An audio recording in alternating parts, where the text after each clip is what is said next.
Приветствую всех на моем канале, меня зовут Ирина, и это вторая часть по вязанию платья гламур. В первой части мы связали 2 передние планки, а сейчас во второй части мы будем вязать низ платья. Итак, давайте приступать. И когда мы провязали 2 планки, примерили на себя, определили, сколько нам раппортов необходимо на глубину проймы, прикрепили маркеры, мы будем делать обвязку последнего ряда. Вот как вы видите, у меня 3 раппорта провязаны просто столбиками, а все остальное, то, что будет ложиться на рукавчик, вот я провязала с пико. Итак, вот мы прикрепили маркеры, где у нас должна быть начинаться пройма и где мы будем соединять. В дальнейшем мы вот так вот соединим, и здесь у нас будет такой рукавчик. Итак, давайте теперь будем делать обвязку. Вот я знаю, что у меня 3 раппорта, и вот я провязала вторую планочку, и вот эти 3 раппорта, вот первый, второй, третий я обвяжу просто без пико, а дальше буду уже вязать с пико. И теперь как нам нужно обвязать? И вот смотрите, так как у нас, мы же будем потом соединять, и это у нас будет боковая часть, по бокам проходить шов. Поэтому нам здесь нужно, вот как вы видите, более-менее сделать, чтобы ровненько было, когда мы соединим, чтобы не было вот этих волн сбоку. Поэтому я сейчас приближу, чтобы вам показать. Вот смотрите, вот по верху ракушки я провязывала столбики без накида, а вот в этих вот местах, в углублениях, вот именно вот здесь, чтобы не было вот так у нас таких дуг, когда мы будем одевать платье сбоку, сюда я провязывала столбики с одним накидом, чтобы немного выровнять высоту. И когда мы будем соединять, у нас вот это будет совсем незаметно, вот эта вот волнообразность. И вот смотрите, у нас здесь получается наша ракушка закончилась, ушла вниз, поэтому нам здесь нужно провязать 2 столбика с одним накидом, чтобы выровнять высоту. Вы даже можете сами на глаз примерно смотреть, где вам лучше провязывать, потому что у всех плотность разная и высота тоже у всех может получиться разная. Поэтому просто интуитивно провязывайте, где-то столбик с накидом, где-то без накида, но учитывайте, поверху мы провязываем столбики без накида, а здесь, чтобы выровнять высоту, провязываем столбики с накидом. Итак, я начинаю с 3 воздушных петель, разворачиваю вязание, и мы будем вязать. В каждую петлю ряда мы будем провязывать столбики. Вот здесь у меня идет, вот он первый столбик, я сюда провязываю столбик с одним накидом. И вот в арочку из одной воздушной петли, потому что мы вязали столбик с накидом, воздушная петля, столбик с накидом, воздушная петля. Сюда я провяжу еще столбик с одним накидом и последний столбик с накидом. То есть я вот 2 вот столбика вот в этих, и здесь я буду провязывать столбики без накида в каждую петлю.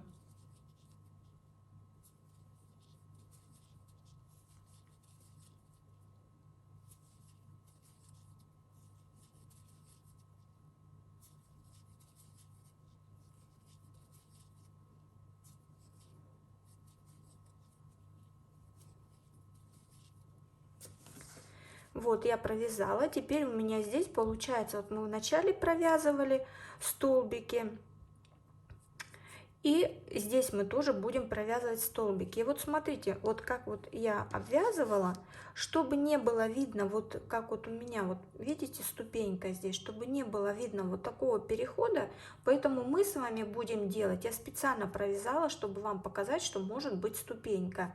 Поэтому мы с вами будем делать плавный переход. Вот мы закончили на столбике без накида. Далее мы делаем накид на крючок, но мы будем провязывать не столбик с одним накидом, а полустолбик.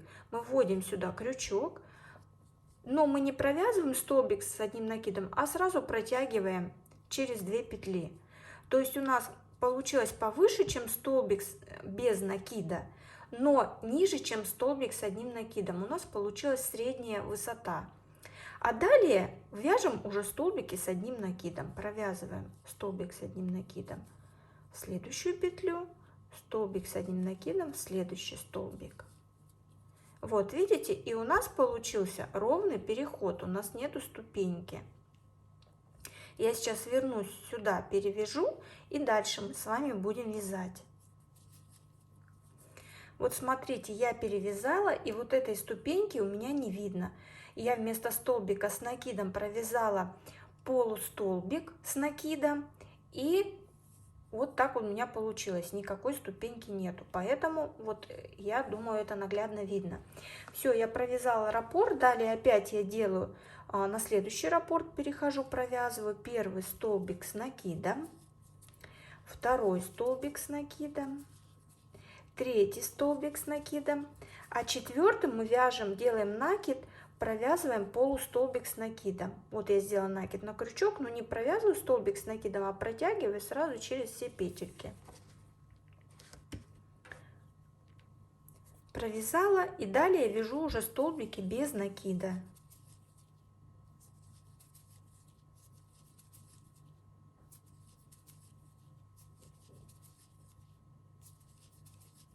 Вот подошла, теперь мне нужно провязать 1, 2, 3, 4, так же как мы в начале начинали 4 с одной, 4 с другой стороны, чтобы выровнять немножко высоту. Я опять делаю накид на крючок и провязываю полустолбик с накидом. Провязала, но не провязываю столбик с накидом, а протягиваю сразу через все петельки. Все, дальше я провязываю уже столбики с одним накидом. И дальше повторяю то же самое. И вот я провязала 3 раппорта. Это то, что у меня, вот как по провязанному уже, вот я провязала 3 раппорта. И далее я буду вязать с пико. И теперь я начинаю провязывать следующий, вот там, где у меня уже пойдет на крылышко, здесь у меня соединится по боковому шву. Далее я провязываю все столбиками без накида. Начинаю, провязала столбик без накида, и теперь вот я смотрю, вот у меня получается, я вязала пико вот в каждую воздушную петлю, что мы вязали. Вот если по схеме посмотреть, мы провязывали воздушные петли, и вот в эти воздушные петли я буду провязывать пико. Где у нас была воздушная петля, я буду провязывать пико. Сюда я провязываю столбик без накида, и из него начинаю провязывать 3 воздушные петли. Провязала 3 воздушные петли, ввожу крючок в начальные петли, подхватываю рабочую нить и протягиваю через все петельки. Провязала. Далее опять столбик без накида, опять вот арочка из одной воздушной петли у меня. Сюда провязываю столбик без накида, и из него вяжу 3 воздушные петли на пико.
Вот так вот у нас должно получаться.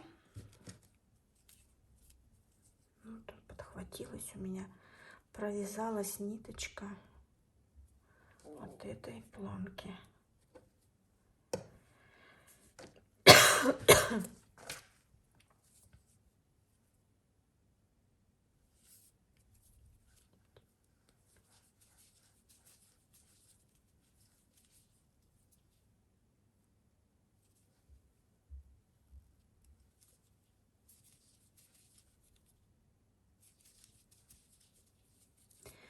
Вот так у нас должно получаться, и мы провязываем по нашей планке до конца. То есть вот я для себя оставила 3 раппорта, я сейчас буду провязывать, довяжу до конца планки, где у меня 3 раппорта, провяжу до вот этой части, где у меня будет боковой шов с пико. Далее опять буду провязывать так, как мы провязывали вот здесь. И вот когда мы обвязали последний ряд, нам нужно теперь соединить обе половинки. Соединять мы будем обычными столбиками без накида. Вот это у меня 3 раппорта, и вот эти 3 раппорта я сейчас вместе с вами буду соединять. И что хочу сразу обратить, вот в этом узоре, в этой планке у нас нету ни лицевой, ни изнаночной стороны. Узор, в принципе, смотрится что с одной, что с другой стороны одинаково. Поэтому тут никаких нюансов нету. Итак, вот у меня 3 раппорта с одной стороны и 3 раппорта с другой стороны. Ниточку я не обрезала. И поэтому сейчас я начну соединять. Нахожу вот третью воздушную петельку подъема, ввожу крючок и подхватываю рабочую ниточку. Подхватываю и протягиваю. Протянула и подтянула. И теперь мы будем соединять. Можно, в принципе, соединять матрасным швом, можно соединять столбиками без накида. Как вам удобнее. Я буду соединять столбиками без накида. Я провяжу одну воздушную петельку на подъем, и вот мы видим, у нас столбик на одной половинке, столбик на другой половинке, и поэтому мы вот вводим крючок в первый столбик одной половинки и второй, подхватываем рабочую ниточку и провязываем. Вот можно вот так соединительной петелькой провязать, можно провязать столбик с одним накидом. Я буду провязывать столбики. Ввожу крючок в следующую на одной планке столбик и на второй планке подхватываю рабочую ниточку и провязываю столбик без накида.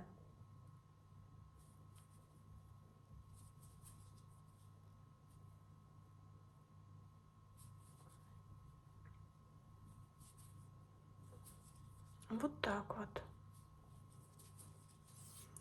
Вот так мы соединяем. Это у нас будет изнаночная сторона, и с лицевой стороны у нас будет вот так получаться.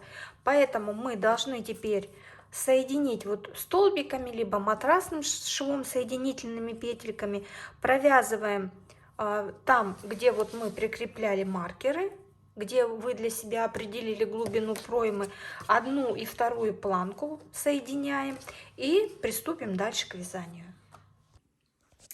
После того, как мы соединили по боковым швам обе планки, нам нужно будет связать вот на уровне груди. Примерьте на себя и определитесь с глубиной, какая глубина вам подойдет. У меня глубина составила 1, 2, 3, 4, 5 раппортов. Мы будем провязывать такие же ракушки, как у нас вот были на узоре первом. Поэтому примерьте на себя и определите глубину.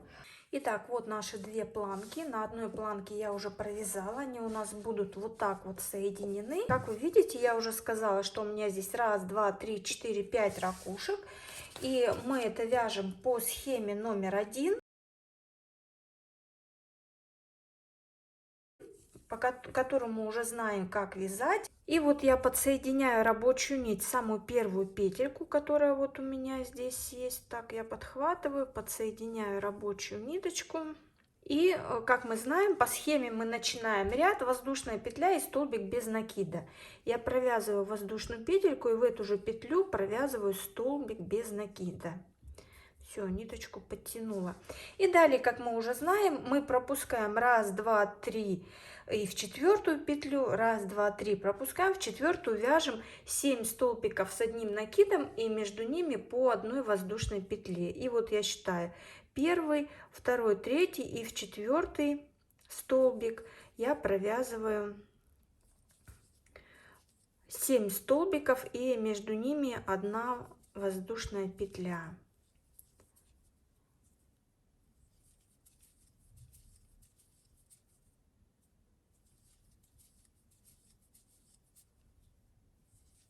Вот, я провязала 7 столбиков. Теперь считаю 1, 2, 3, 4. В четвертую петельку столбик без накида.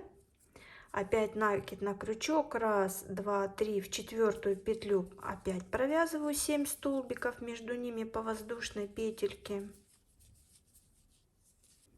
Отсчитываю 1, 2, 3, 4. В четвертую петлю столбик без накида. И нам нужно провязать, вот в моем случае, у меня провязано 5 ракушек. 1, 2, 3, 4, 5. Поэтому 5 ракушек я провязываю. 2 провязала, еще вяжу 3. И вот я провязала 5 ракушек. И теперь мы начнем вязать в обратном направлении. Мы будем провязывать вот этот первый ряд, который у нас по схеме. И я провязываю одну воздушную петлю на подъем, разворачиваю вязание. И вот как вы видите, у меня вот этот угол, он у меня закруглен. Поэтому в обратном направлении я провязываю вот в каждую петельку просто столбики без накида. В каждую петлю я провязываю столбики без накида. Вот я подошла к срединному столбику, и теперь тут я провяжу 2 воздушные петли. Вот у нас по схеме 3 воздушные петельки мы вяжем, а здесь мы будем вязать по 2 воздушные петли. Провязала 2 воздушные петли и дальше вяжу, как мы вязали по схеме. То есть вот здесь при переходе на первую половинку, когда вот мы начинаем, нам нужно скруглить эту часть. Мы в каждую петлю провязываем столбик без накида. Когда подошли ровно к серединке, это у нас получается, вот мы первый, второй, третий, к четвертому столбику, он середины у нас подошли, мы провязали 2 воздушные петли, и далее мы до конца наших ракушек вяжем по схеме, как мы вязали. Вот всегда 2 воздушные петельки вяжем, и тут мы дальше вяжем столбик без накида, воздушная петля, в следующую петлю вяжем столбик с одним накидом. Опять воздушная петля между раппортами, пропускаем первый столбик, после второго вяжем столбик с одним накидом, воздушная петля, через столбик вяжем столбик без накида, 2 воздушные петельки, столбик без накида, воздушная петля и столбик с накидом. И так провязываем до конца ряда. Уже как вязать, мы этот узор уже вязали, мы знаем. У нас получилось вот такие 2 половинки. И у нас получится вот такой красивый вырез. Дальше мы здесь будем делать обвязку вот этой части верхней, когда уже у нас платье будет готово. Мы это обвяжем красивым пико. После того, как мы провязали, я ниточку обрезаю. Все у нас хвостики остаются, все хвостики мы уберем, когда у нас платье уже будет готово. И обязательно примерьте на себя, и что нам тут важно определить. Допустим, вы измерили, у вас обхват под грудью получается 75 сантиметров. Измерьте от обхвата под грудью вниз, вот до скольки у вас получится эти же 75 сантиметров. Потому что вот если мы посмотрим, вот даже на манекене, вот мы видим, вот здесь вот примерно одна ширина, а здесь к талии чуть-чуть уменьшаются сантиметры, и дальше на бедра пошло расширение уже в сантиметрах. То есть здесь у нас условно 75 сантиметров, а вот примерно сантиметра через 3 уже, допустим, 70 сантиметров. Так вот, вам нужно определить, сколько вот сантиметров вот здесь, вот именно, вот сколько тут сантиметров у вас этих, допустим, 75 сантиметров, которые вы измерили под грудью, для того, чтобы мы начали вязать по кругу столбиками без накида. Мы сейчас соединим обе планки и далее будем вязать по кругу необходимое количество рядов. Когда мы провяжем необходимое количество рядов вниз, далее мы перейдем уже к линии прибавок. И нам важно будет учитывать все мерки, которые мы записывали, чтобы платье у нас село по фигуре так, как задумывалось изначально. Итак, давайте дальше перейдем. Я сейчас вам покажу на примере другого платья, как нам правильно связать. И вот на примере другого платья, другой расцветки. Принцип здесь вязания тот же самый. Я вывернула на изнаночную сторону. И вот посмотрите, вот мы провязали планки, которые у нас заканчивались под грудью. И вот как вы видите, здесь у меня провязано несколько рядов столбиками без накида. То есть вот у меня здесь одна ширина, и дальше у меня пошло на увеличение, то есть к бедрам. Поэтому вам нужно измерить в сантиметрах вот от линии под грудью, сколько сантиметров у вас получится объем такой же, как объем под грудью. Вот если в моем случае, допустим, объем под грудью 75 сантиметров, а уже объем талии 69 сантиметров. То есть вот у меня, видите, у меня уменьшение к талии идет, и далее уже я начала делать прибавки на прибавку к бедрам, чтобы у меня дальше садилось все по фигуре. Поэтому измерьте от под грудью плюс несколько сантиметров, сколько у вас сантиметров в объеме, чтобы нам провязать, соединить. И самое главное, чтобы вы смогли одеть через голову это платье. Не вяжите слишком туго, потому что если вы свяжете впритык, у вас платье, очень сложно вам будет его одевать. Итак, вязать мы будем по лицевой стороне, поэтому по боковым швам смотрите, чтобы швы у нас были внутрь убраны. И нить мы подсоединяем со стороны бокового шва. Находим боковой шов и подсоединяем нить. Подсоединили. И подтянули. И что еще здесь важно? Когда вот мы соединили наши планки, сложите их вместе. И здесь нужно нам будет измерить в сантиметрах ширину, которая у нас получилась. Возьмите метровую ленту и измерьте в сантиметрах ширину.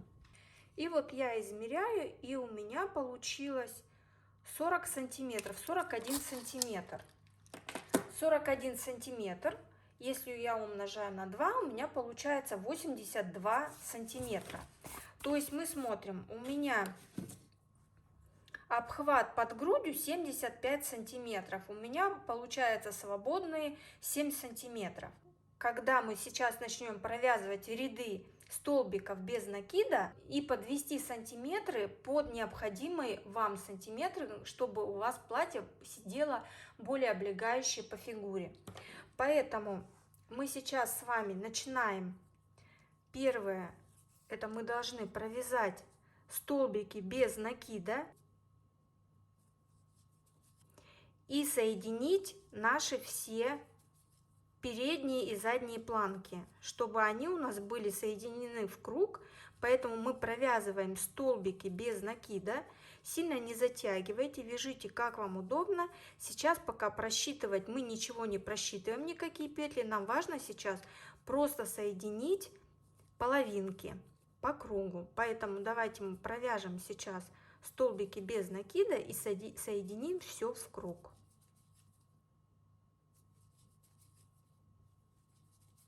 И вот когда мы соединили, у нас вот так вот получилось. Я провязала один ряд столбиками без накида, соединила наши две планки спереди и сзади.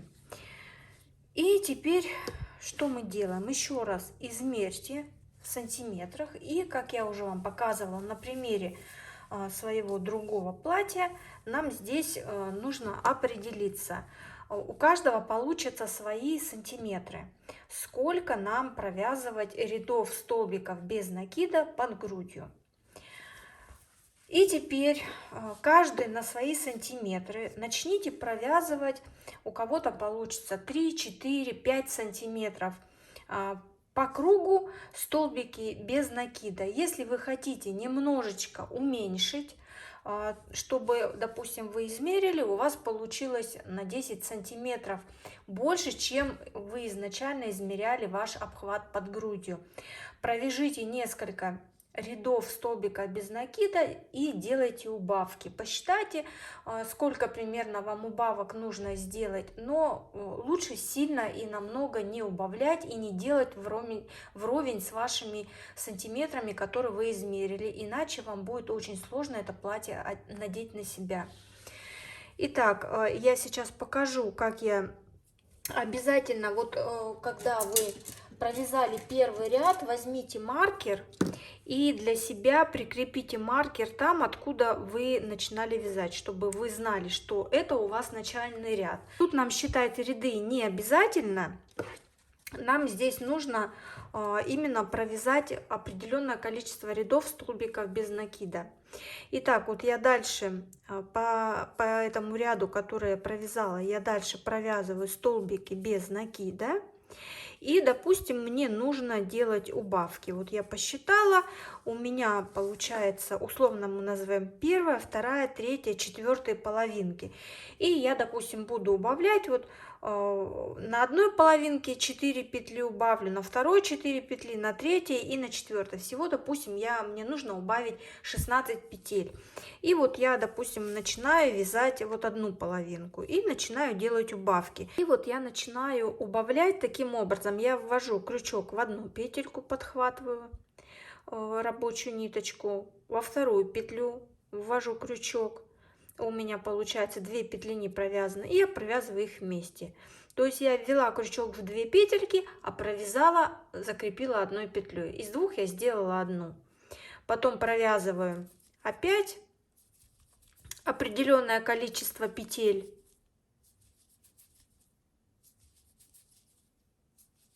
И вот мне надо здесь сделать убавку. Я опять ввожу крючок в петельку, подхватываю рабочую нить, ее не провязываю, эту петлю. Ввожу крючок в следующую петлю, подхватываю рабочую нить, не провязываю и только вместе 2 петли сразу провязываю. Вот я сделала здесь убавку, одну петлю убрала, и вот здесь сделала одну петлю убрала. И вот таким образом делаются убавки столько, сколько вам нужно сделать убавок. Вот вы, допустим, провяжете сейчас еще 1-2 ряда, примеряйте на себя. Провяжете определенное количество рядов, примеряйте на себя. Сильно туго не провязывайте. Итак, давайте провяжем необходимое количество рядов. Сколько вам необходимо, там у кому-то 3-2 сантиметра, в зависимости от того, какой высоты у вас эта планка получилась. Как я уже говорила, она у нас должна доходить до уровня под грудью. Если вы связали и у вас получилась эта планка на талии, значит вам нужно будет связать меньшее количество рядов, потому что у нас от талии вниз уже начинается расширение к бедрам, и там нам не потребуется столько много рядов провязывать. Поэтому в любом случае провяжите определенное количество рядов столько, сколько вам необходимо. Я сейчас провяжу свои ряды и вернусь к вам. У меня получается вот такая обвязка.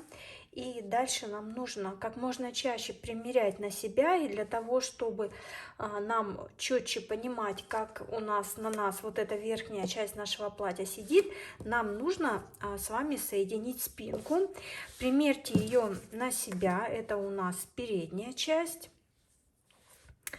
И нам нужно примерить на себя и определить, какой глубины спинка у вас должна быть. И вот я примерила на себя, маркером соединила 2 детальки, и теперь я беру моток, рабочую нить, и я буду обвязывать, начиная от маркера вниз, вот где у нас вот этот вот шов, то есть к талии. Ввожу крючок в петельку, подхватываю рабочую ниточку, провязываю одну воздушную петлю, затягиваю. Как мы уже с вами соединяли детали, мы вводим в одну планку, подхватываем также другую планку и столбиками без накида соединяем обе половинки.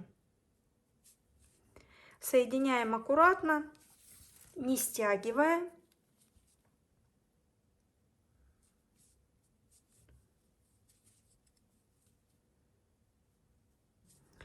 И соединяем последние петельки. Вот так у нас получилось. Это у нас спинка. И с обратной стороны вот так вот у нас такой шов у нас получается. Поэтому соединяем. Когда мы спинку соединили, еще раз примерьте на себя, чтобы все хорошо у нас сидело. И приступим дальше к вязанию. Вот спинку я соединила, вот такой шов получился. И что я еще хотела обратить на что внимание. Вот этот вот обвязку столбиками без накида можно делать, есть такая пряжа Alize Diva Stretch. Она стрейчевая и отлично подходит. Если, например, вот как вы видели изначально на фотографиях в начале этого мастер-класса черное платье, то мне было легко там подобрать пряжу в цвет. И я вязала все платье из пряжи Коко Вита, а вот эту вот обвязку я делала именно из пряжи Alize Diva Stretch. Тогда она хорошо растягивается и садится по фигуре, но так как она продается не во всех, не в таком обширном цветовом диапазоне, как, допустим, пряжа Коко, то подобрать, чтобы она была, не контрастировала с основным цветом платья, очень сложно. Но связать из этой же пряжи тоже можно.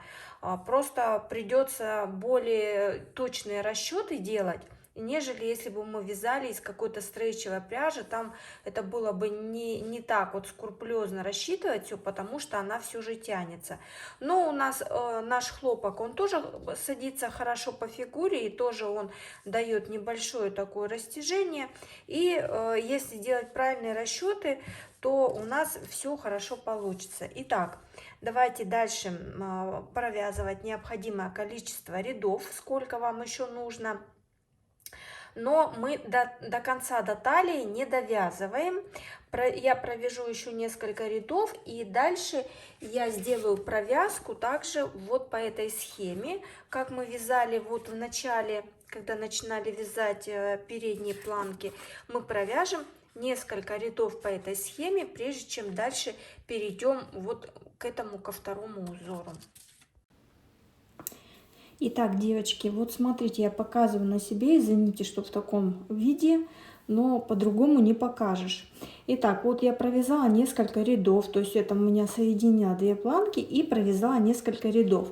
И вот дальше смотрите, по фигуре у меня идет уменьшение в сантиметрах вот к талии. До талии у меня осталось вот буквально сантиметра 3.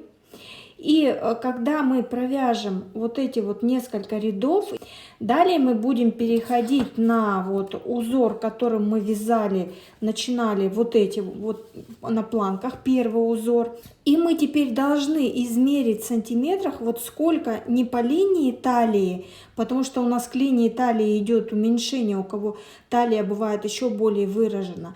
Не линию талии мы измеряем, а именно вот этот, это уже не под грудью, а чуть ниже, вот именно по тому уровню, вот когда вы примерили на себя, и вот этот уровень мы измеряем. В сантиметрах измеряем и записываем. Допустим, условно у вас получилось под грудью 75, и здесь у вас получается там 77 сантиметров. Запишите эти 77 сантиметров, у каждого получится свои сантиметры. Запишите в сантиметрах, сколько у вас получается. Просчитайте количество петель, сколько у вас получилось по последнему ряду. Прикрепите на последнюю петельку маркер и от маркера просчитайте, сколько петель у вас по кругу получилось, вот этих столбиков без накида. И запишите на листочек. Мы записываем количество петель по последнему ряду и количество сантиметров. Вот этот узор, вот первый узор, сейчас мы его начнем здесь надвязывать, и мы это все будем рассчитывать, подводить петли под кратность нашего этого узора. Когда мы провяжем здесь узор, здесь у нас может получиться 2 либо 3 ряда, в зависимости от того, сколько сантиметров у нас вот от последнего ряда до талии, потому что этот у нас узор, он у нас без прибавок, здесь он у нас расширения не имеет, поэтому вот мы провяжем, когда вы будете вязать, провяжите первый ряд, примерите, провяжите второй ряд, примерьте. Я думаю, что я провяжу 2 ряда. Мы изначально измеряем в сантиметрах высоту раппорта одного вот по вашей плотности вязания, так как мы уже вязали вот на передних планках. Измеряем ширину раппорта вот в сантиметрах и высоту раппорта в сантиметрах. И делаем расчеты, сколько нам в высоту рядов нужно для того, чтобы вот до талии было вот до этого уровня, вот так вот подниму повыше, вот до этого уровня, вот до талии я буду вязать вот этот наш узор. То есть я просчитаю, сколько мне нужно в сантиметрах. Вот рядов у меня получится, на мой взгляд, у меня получится 2 ряда. Потому что у нас этот узор, как я сказала, уже без расширения. Если мы его длиннее провяжем, он у нас будет сборить, потому что у нас от талии пошло расширение на бедра. Итак, вот мы провязываем сейчас этот первый узор. Далее мы сделаем опять провязку из нескольких рядов столбиков без накида. И дальше мы будем платье провязывать уже вот этим вторым узором, который мы вязали. Вот. Итак, давайте просчитываем петли, измеряем в сантиметры, измеряем, сколько у нас до талии тут сантиметров, и будем приступать к вязанию. И я провязала еще один ряд, я прикрепила маркер на последнюю петельку, провязала ряд и просчитала количество петель. И сейчас мы с вами будем делать расчеты. Вот я записала, что у меня по последнему ряду получилось 129 петель. Я измерила себя в сантиметрах, и у меня получилось 66 сантиметров, чуть ниже уровня под грудью. И далее мы будем переходить на вот этот узор, и мы знаем, что этот узор у нас кратен 8 петлям. И нам что нужно сделать? Нам нужно измерить высоту ряда вот этого и ширину одного раппорта. Я у себя это все измерила. Высоту ряда мы измеряем, вот берем, мы тут вязали 3 ряда, мы измеряем, берем метр и измеряем вот срединный ряд. Измеряем, вот сколько у нас получается от конца первого ряда окончания и начала следующего, от окончания первого ряда и начала третьего ряда. Измеряем в сантиметрах. У меня получилось 1,7 сантиметра. Также измеряем ширину раппорта, то есть от начала одного раппорта и окончания этого же раппорта, то есть от начала раппорта и до конца раппорта. Я измерила, и у меня получилось ровно 3,5 сантиметра. И теперь нам нужно определить, сколько нам в ширину вязать. Я написала, что у меня в 3,5 сантиметра ширина это одного раппорта, это 8 петель. То есть у нас один раппорт это 8 петель. Я написала и указала свои сантиметры. Мне нужно на 66 сантиметров это рассчитать. И по формуле я посчитала, 66 умножила на 8 и разделила на 3,5, получилось 151 петля. Теперь нам это нужно подвести под кратность раппорта. То есть если я 151 петлю разделю на 8, у меня не получится четный раппорт, я увеличиваю в большую сторону. Я 19 умножаю на 8, у меня получается 152 петли. То есть я буду знать, что мне нужно будет добавить 152 петли. То есть вы уже знаете, я вам показывала, как делать добавление петель. То есть мы в одну петельку добавляем, провязываем 2 петли. Также мы и в этом ряде сделаем. Я провяжу один ряд, сделаю необходимые добавки петель, то есть мне нужно 152 петли, а у меня 129 минус 129. Мне нужно 23 петли добавить. И вот эти 23 петли я буду добавлять равномерно, то есть сама для себя определю, в каких местах мне делать добавки этих петель. Точно так же и вы. И я сейчас провяжу один ряд, сделаю прибавку петель, а в следующий ряд провяжу просто без прибавок по ряду, чтобы у меня было ровное полотно. Далее мы должны определиться, сколько рядов. Вот, допустим, здесь мы провязывали 1, 2, 3 ряда. Мы провязывали вот по этой схеме. Мы провязывали 3 ряда. Мы должны определиться, сколько рядов нам нужно провязать. Конечно, мы когда провяжем один ряд, примеряем на себя. Провязываем второй ряд, примеряем на себя. Чем чаще примеряем, тем у нас получается лучший результат. И мы берем наши записи, которые мы изначально измеряли, и смотрим свой обхват талии. Мой обхват талии это 69 сантиметров. И я смотрю, сейчас у меня 66 сантиметров, а до обхвата талии у меня 69 сантиметров. То есть у меня разница в 3 сантиметра. И получается, я могу максимум провязать 2 ряда. То есть вот мы вот эти расчеты для этого и делаем. Вы должны четко просчитать И опять же, после каждого ряда делать примерку. Кому-то, может быть, один ряд нужно будет довязать, кому-то два, а кто-то свяжет и все 4. Поэтому определяемся на свои измерения. Сейчас мы провязываем еще один ряд, делаем прибавку петель.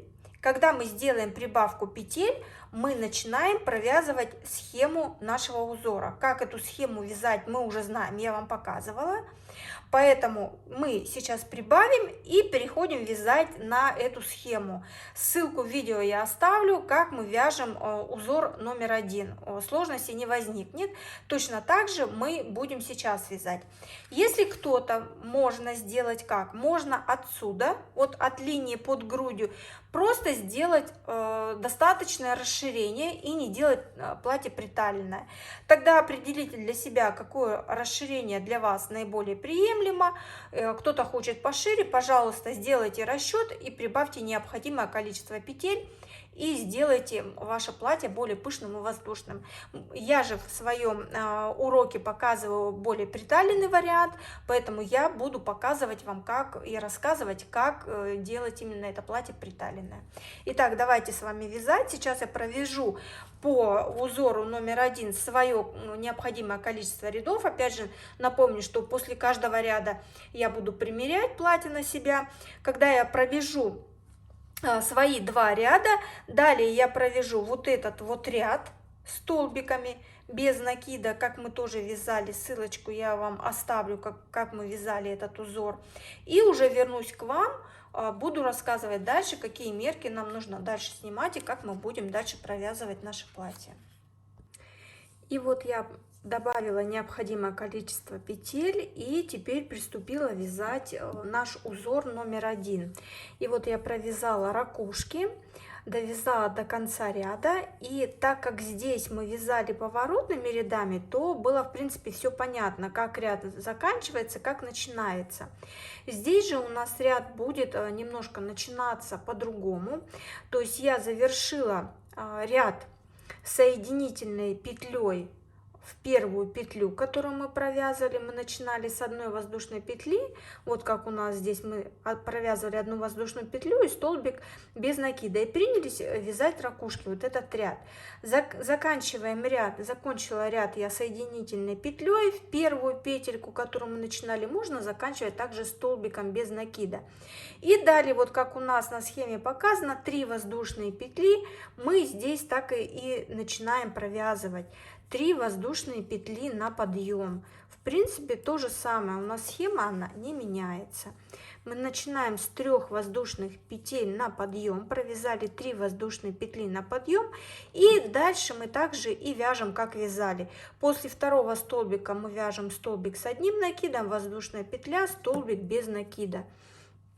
Делаю накид на крючок, вот первый столбик, во второй я провязываю столбик с одним накидом, воздушная петля, за следующим столбиком столбик без накида, 3 воздушные петли, столбик без накида, воздушная петля и столбик с одним накидом, воздушная петля, и опять мы продолжаем.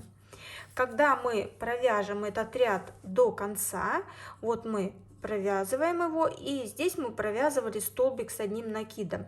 Здесь мы подойдем и соединительной петлей соединим в 3-ю воздушную петельку подъема. Вот мы подойдем к концу ряда, и в 3-ю воздушную петлю подъема соединительной петлей мы закончим ряд. И следующий ряд у нас опять будет ряд ракушек. Мы опять провяжем одну воздушную петлю на подъем, провяжем столбик без накида и начнем вязать ракушки в 3 воздушные петельки предыдущего ряда. Опять мы провяжем ряд, также подойдем к 3 воздушным петелям, подойдем к одному столбику без накида, соединительной петлей завершим ряд и начнем вязать вот этот ряд, который мы сейчас вяжем, точно так же. И завершать мы его также будем в третью воздушную петлю подъема. И вот так мы провязываем необходимое количество рядов. Вот сейчас мы этот ряд провяжем, одеваем, примеряем на себя. Кому достаточно одного ряда, тот останавливается на первом ряде и далее вяжет вот эти вот столбики без накида, которые мы уже вязали, когда вязали вот передние планки. Кому больше необходимо, тот провязывает нужное количество рядов. И вот, девочки, смотрите, я провязала 2 ряда. И вот я подхожу к линии талии, и вот если посмотреть, мне больше уже провязывать не нужно, потому что если я провяжу еще один ряд, у меня он будет ниже, и у меня потом в дальнейшем, так как у нас под тяжестью платье еще подтянется, оно все выпрямится, здесь у меня начнет сборить. Поэтому вот я дошла до линии талии, провязала 2 ряда, и мне этого достаточно. Сейчас следующий ряд я провяжу столбиками без накида и далее покажу вам, как мы будем вязать. И вот так у меня получилось. Я 2 ряда провязала, и думаю, видно, да, что вот здесь я заужала, а здесь мы прибавили петли, и у нас здесь пошло небольшое расширение уже к линии талии.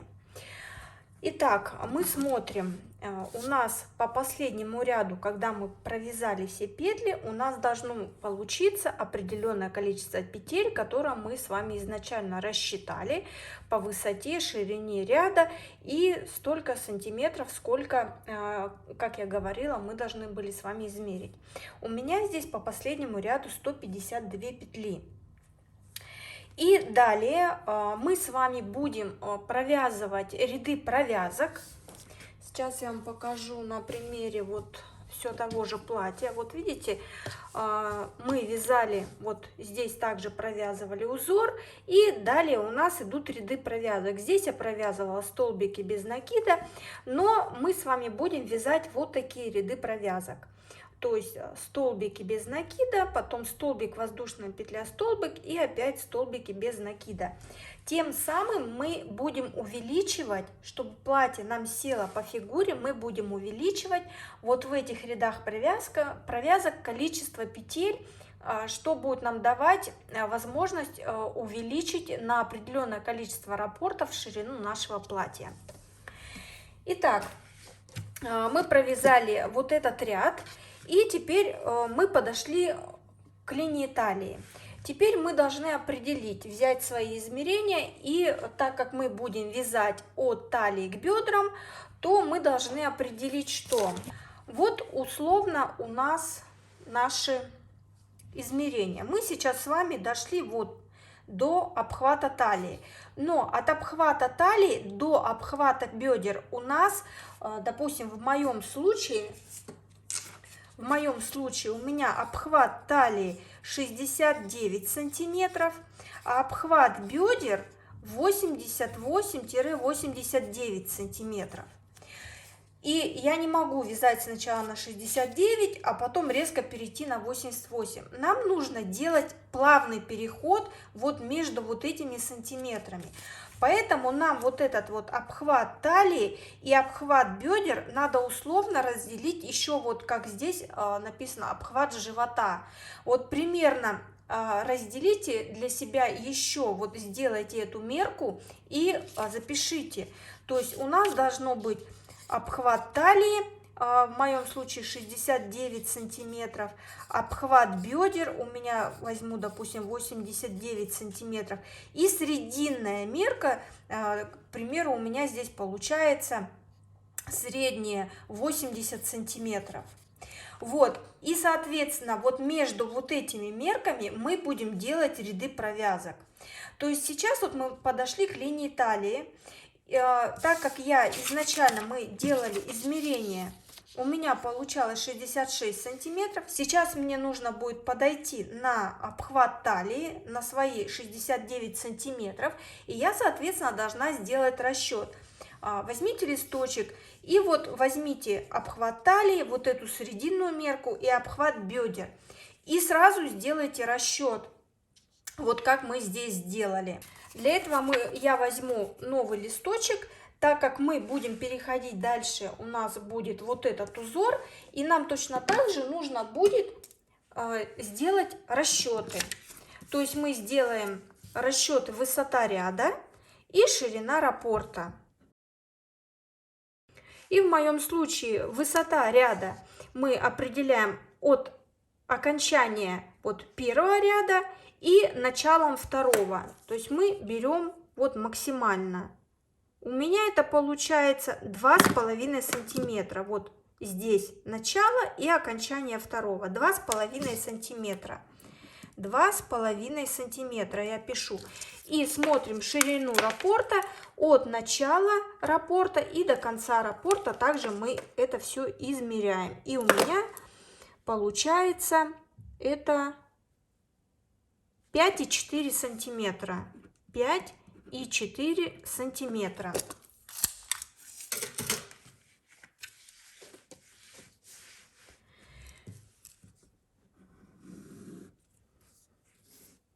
И мы знаем, что у нас раппорт этого узора 12 петель, так как мы будем вязать по этому узору. У нас раппорт равен 12 петель. И мы смотрим, что у нас обхват талии. Берите свои сантиметры. Обхват талии у меня 69 сантиметров. Срединную мерку я возьму 80 сантиметров. И обхват бедер 89 сантиметров. И теперь я буду делать расчет на количество петель. Сколько мне нужно петель для того, чтобы у меня перейти на обхват талии, срединную мерку и обхват бедер. И я точно так же буду считать. Если у меня раппорт 12 петель и ширина раппорта 5,4 сантиметра, то сколько петель мне нужно вот на эти сантиметры? Значит, соответственно, я буду 69 сантиметров умножаю на 12 петель и делю на 5,4. Здесь у меня получается 153 петли. Далее срединная мерка, также я 80 умножаю на 12 и делю на 5,4. Дальше у меня получается 178 петель. И на обхват бедер точно так же я считаю. 198 петель. Помним, что кратность у нас 12 петель и подводим под кратность. 153, если я делю на 12, получается мне нечетное количество раппортов. Увеличиваю до 13 и подвожу под раппорт. Значит, здесь у меня должно быть 156 петель. И точно так же рассчитываю все остальные мерки. И вот я сделала расчет, и у меня получилось, чтобы подойти к обхвату талии, мне нужно 156 петель, на срединную мерку 180 петель, и на обхват бедер мне нужно 204 петли. Если вы хотите от обхвата бедер делать расширение, то точно так же мы делаем этот расчет, провязываем ряды провязок, добавляем петли, рассчитали и начинаем вязать по нашей схеме. Итак, давайте приступим к рядам провязок.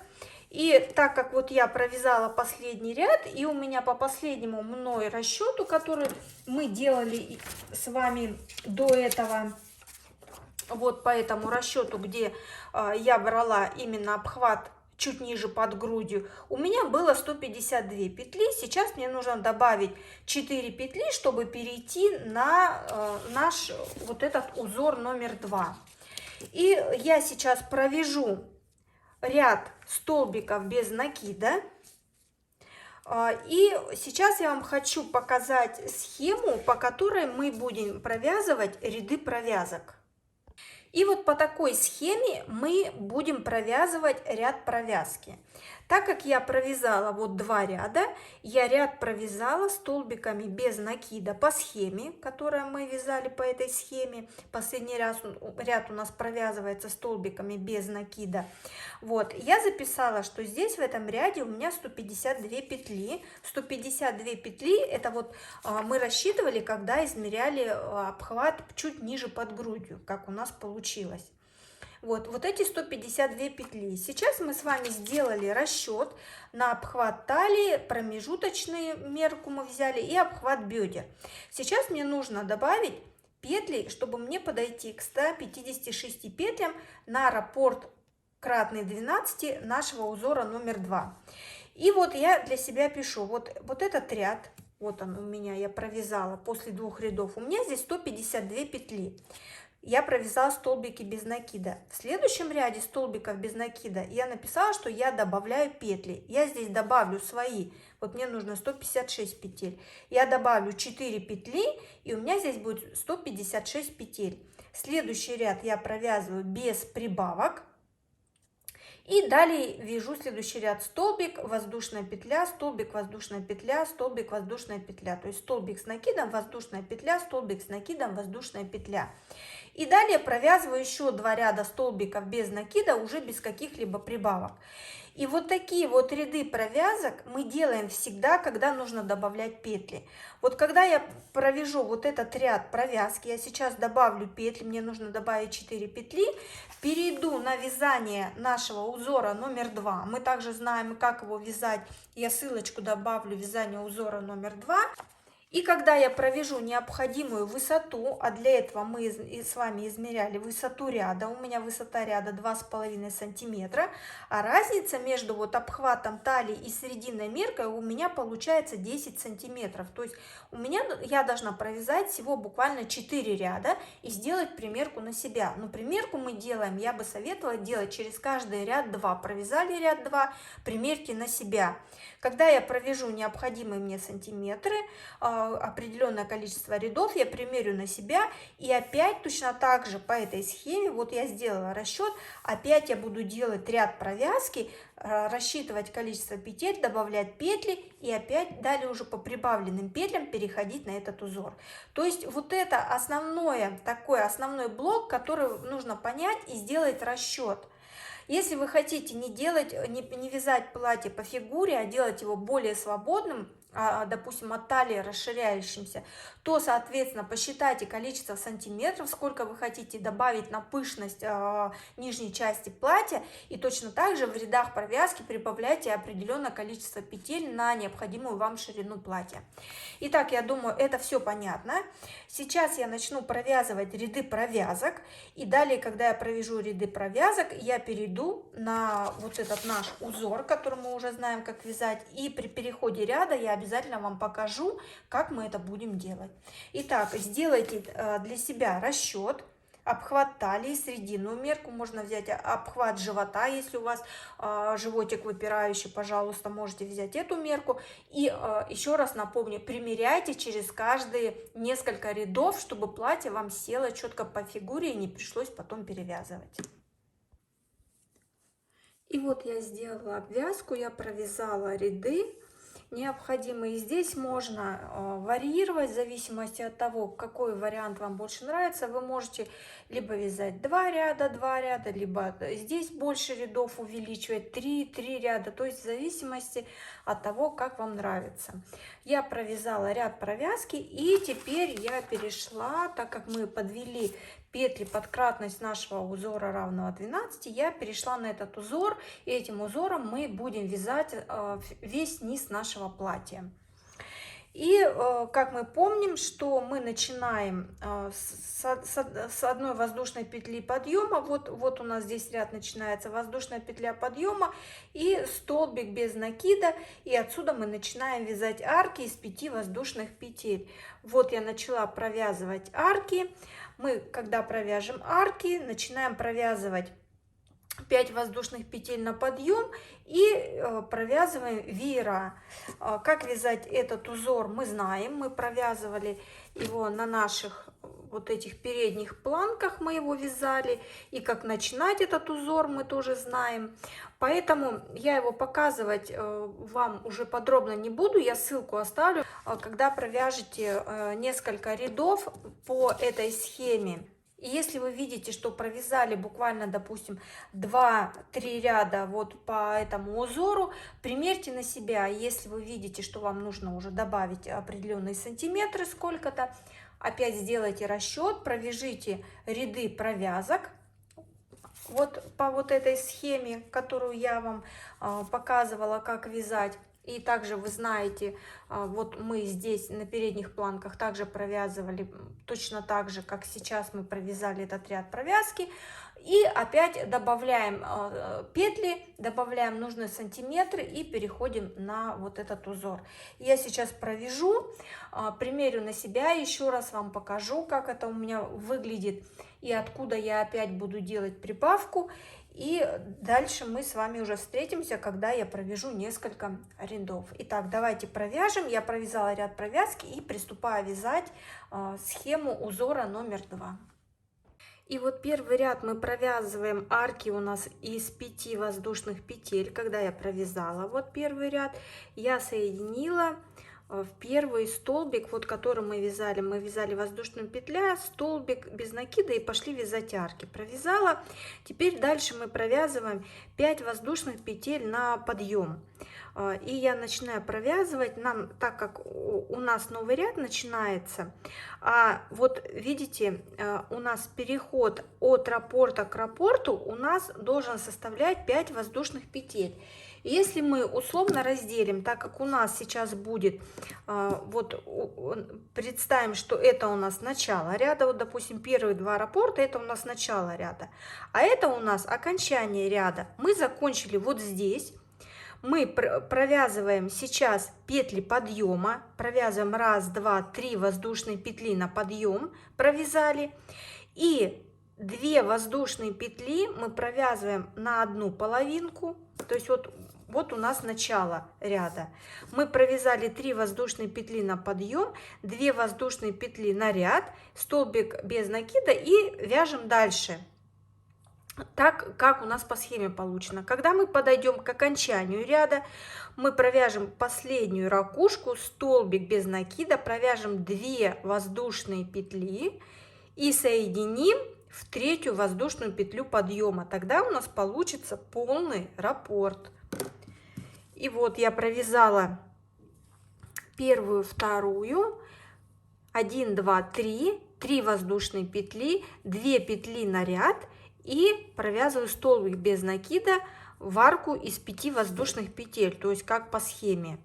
И далее мы провязываем, помним, да, что мы провязываем 8 столбиков с одним накидом в арку из 5 воздушных петель предыдущего ряда. Провязываем 8 столбиков.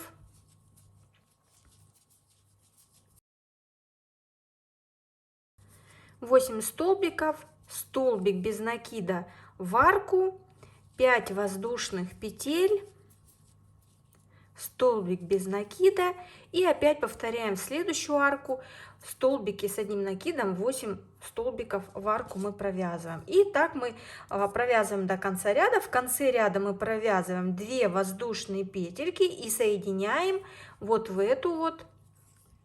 Когда мы подойдем, мы сюда провяжем, у нас получится столбик без накида, 2 воздушные петли и провязываем в 3-ю воздушную петельку подъема, тем самым у нас образуется полностью законченный раппорт. Когда мы закончим провязывать, начинаем опять, вот как у нас начало ряда, воздушная петля, столбик без накида и начинаем вязать столбик, воздушная петля, столбик, воздушная петля, как вот мы уже вязали. Если тот, кто хочет вязать с пико, как я уже говорила, пожалуйста, вы здесь можете провязывать нижнюю часть платья с пико, что тоже будет смотреться очень хорошо. Итак, давайте провязывать необходимое количество рядов. И вот смотрите, я довязала до линии талии. И здесь у меня дальше пошло по бедрам уже увеличение. Теперь мне нужно, видите, у меня дальше на расширение на бедра пошло. Здесь у меня вот это по линии талии. Вот у меня линия талии, и вот я довязала, получается, как раз по линии талии. Если я начну дальше вязать, то у меня будет слишком впритык, и в конечном итоге оно будет собираться и подниматься вверх, и будет некрасиво. Поэтому я провязала 2 ряда. Сейчас я опять измерю в сантиметрах, вот чуть-чуть пониже. Здесь у меня будет начинаться ряд провязки. Измерю в сантиметрах, вот как здесь мы сделали, сделаю расчет. Добавлю необходимое количество петель и опять сделаю ряд провязки. И после ряда провязки, когда у меня будут добавлены необходимые петли, я опять приступлю к вязанию вот этого узора.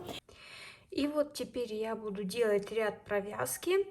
И теперь я вам покажу, как мы будем провязывать столбики без накида вот по этому узору. Я на схеме нарисовала. Сейчас мы закончили, когда вязать столбик, воздушная петля, столбик. Вот мы провязали столбик, воздушная петля, столбик, воздушная петля. Вот эту часть мы закончили и начинаем далее вязать. Провязываем 3 воздушные петли на подъем. Это у нас будет вот столбик с одним накидом провязали. А так как мы помним, здесь у нас раппорт узора равен 12 воздушным петлям, то нам по конечному ряду надо также к 12 воздушным петлям подойти. Поэтому мы провязали столбик с одним накидом и начинаем вязать столбики без накида, начиная со второго столбика вот предыдущего ряда с ракушками. Вот я нахожу первый у меня столбик, вот у меня столбик, воздушная петля, столбик, вот второй столбик. Вот в этот во второй столбик я провязываю столбик без накида. Первый. Вот мы провязали первый. Далее вяжем воздушную петлю, столбик и вот так чередуем. И просчитываем, у нас должно получиться 1, 2, 3, 4, 5, 6, 7, 8, 9, 10, 11 столбиков. 12 столбик это вот наш вот этот столбик с одним накидом, то есть 3 воздушные петли. Я вот провязала первый столбик и далее вяжу воздушную петлю, второй столбик, третий, четвертый, пятый, шестой, седьмой, восьмой, девятый, 10, 11 и 12 у нас получается вот 3 воздушные петли, это столбик с одним накидом. Провязали. Теперь вот где мы вязали столбик без накида, вот между раппортами сюда мы провязываем столбик с одним накидом. Делаем накид на крючок и провязываем сюда столбик с одним накидом. Он у нас будет считаться за первый столбик. Далее мы опять, начиная со второго столбика, провязываем подряд столбики без накида. Вот у нас первый столбик, воздушная петля, во второй начинаем вязать. Вот второй столбик, начинаем провязывать столбики без накида. Первый, второй, третий, четвертый, пятый, шестой, седьмой, восьмой, 9, 10 и 11. 11, а 12 у нас вот этот вот мы считаем. То есть у нас вот в ракушке должно получаться 11. Мы, получается, начинаем первый столбик без накида вязать во второй столбик сначала и заканчиваем тоже во второй столбик с конца.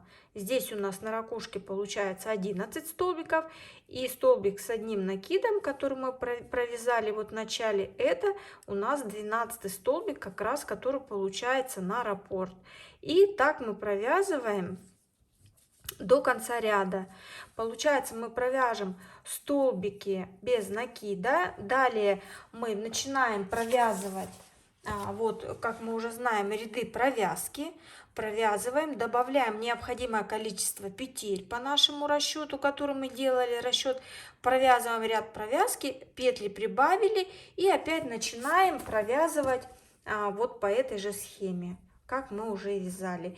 И вяжем, провязываем опять несколько рядов, примеряем на себя и делаем опять расчет на необходимые нам сантиметры, которые нам нужно добавить.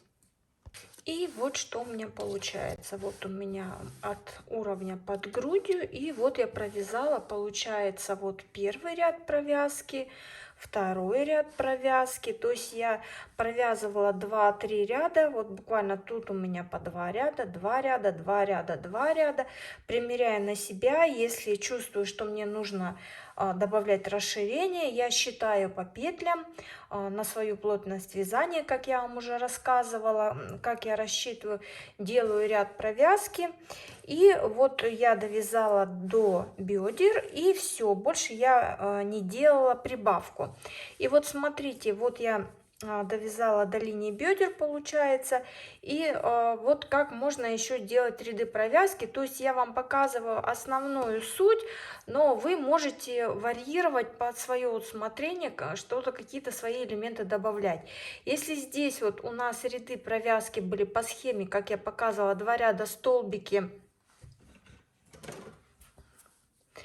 Вот здесь у нас было 2 ряда столбики без накида, потом столбик, воздушная петля, столбик и еще 2 ряда столбики без накида.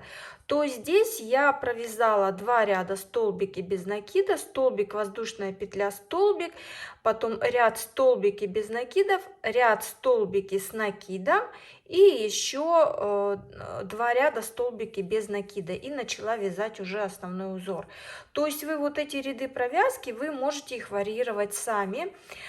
И вот в этом ряде я уже никаких прибавок не делала, не прибавляла, не убавляла, просто я сделала ряд провязки, чтобы у меня платье смотрелось гармонично, чтобы у меня вот эти вот ряды были не только вот в верхней части нашего нижнего платья, а чтобы они вот по всей длине платья, и чтобы это все смотрелось гармонично и красиво. То есть это все на ваше, опять же, усмотрение, как вам хочется.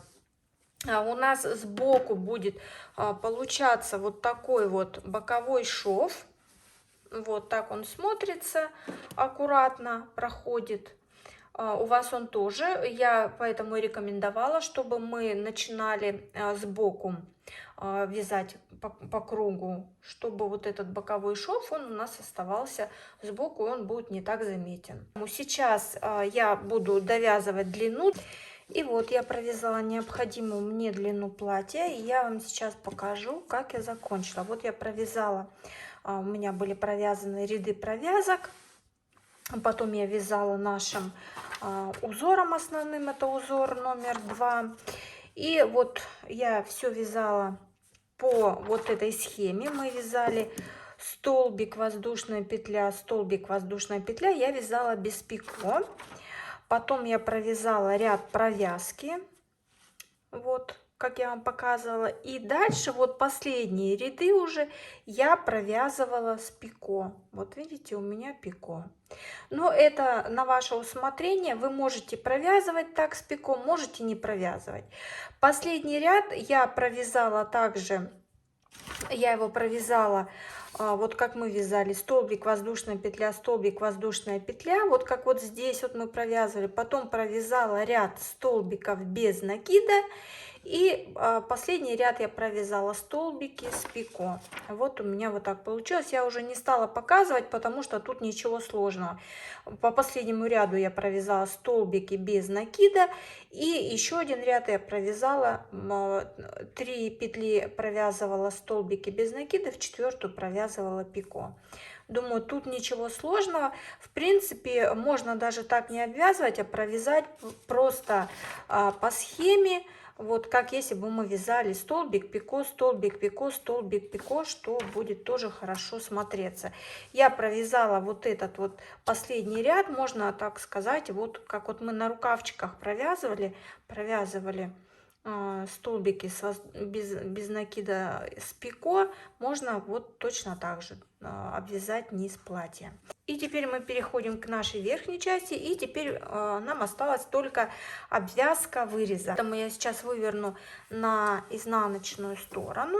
Вот, частично тут ниточки я уже попрятала, и теперь я буду соединять точно так же, как спинку. Вот эти наши две планочки, которые мы провязывали на грудь, ниточку, и провязываю столбиками без накида до конца, точно так же, как мы спинку соединяли. Смотрите, чтобы все ровненько у вас было, чтобы соединение шло петелька в петельку, так же, как мы на спинке соединяли.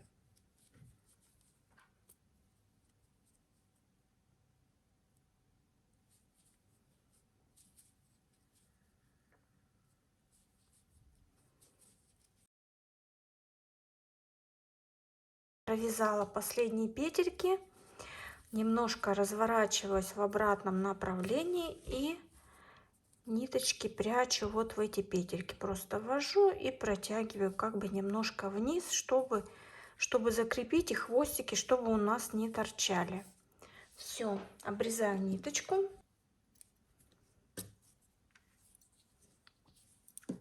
И вот так у нас получилось соединение на груди. Теперь можно на лицевую сторону вывернуть. И вот так вот у нас смотрится. Теперь мы находим ниточку, которая вот у нас на спинке, когда мы соединяли планки на спинке, мы сюда подсоединяем рабочую ниточку.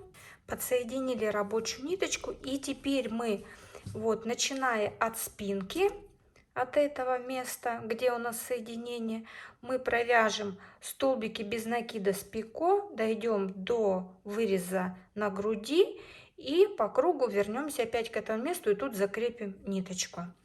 Итак, вязать мы будем по лицевой, то есть поворачиваем на лицевую сторону,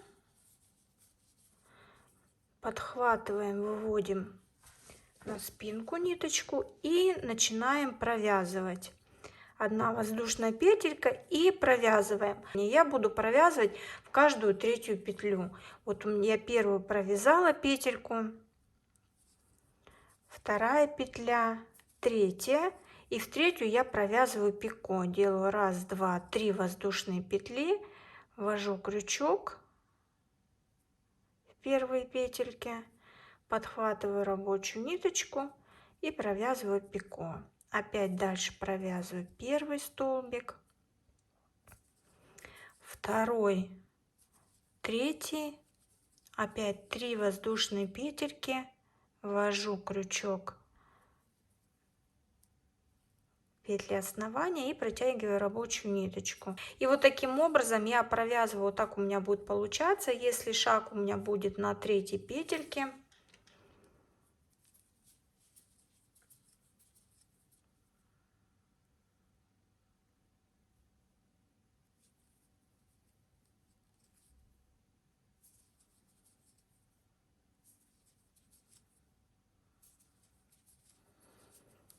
Вот такими пико я сейчас буду обвязывать, полностью провяжу вот по этой планке. Вот я вот начала вязать, вот сзади провяжу, дойду до выреза и вернусь опять по спинке до конца, где мы подсоединяли рабочую нить.